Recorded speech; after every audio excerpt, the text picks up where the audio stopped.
Sisimulan na rin bukas ng Senado ang pagdinig sa kanilang bersyon ng panukalang ibaba ang age of criminal responsibility.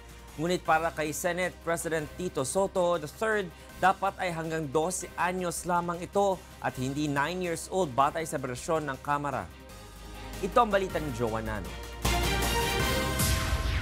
Tatalakayin na bukas ng Senate Committee on Justice ang panukalang ibaba ang age of criminal responsibility o ang pag-amyenda sa Republic Act No. 9344 o ang Juvenile Justice Act of 2006.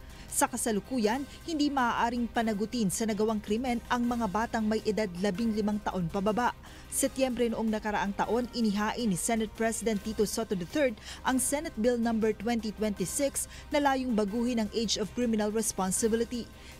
Yung proposal ko, medyo magkakaroon lang kami ng debate dyan, I'm sure, dahil ang chairman ng Committee on Justice, Senator Gordo, ang gusto 9. What do you think about the 9 years old? Baka sumobra. Baka siguro, worst comes to worst, baka pumayag ako sa 11. Sabi ni Soto, dahil ito sa lumalalang sitwasyon sa kasalukuyan kung saan maraming mga kabataan ang nasasangkot o nagagamit sa iba't ibang uri ng krimen. Sa datos ng Philippine National Police, halos 15,000 kabataan edad 12 hanggang 14 anyos ang nasasangkot sa krimen noong 2014. Bumaba ito sa mahigit 11,000 ng sumunod na mga taon at higit 10,000 na lamang noong 2017. Pinakamarami sa mga ito ang pagnanakaw at may mga iba ring nasangkot sa iligal na droga at panggagahasa.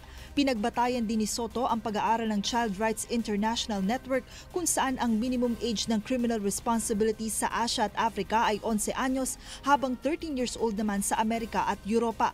Pero hindi naman aniya isasama sa ordinaryong kulungan ang mga kabataan, sa halip ay ilalagay ang mga ito sa bahay pag-asa. Sabi naman ni Justice Committee Chair Senator Richard Gordon, posibleng pumayag siya na limitahan lamang ito sa 12 anyos depende sa mapag-uusapan ng mga senador.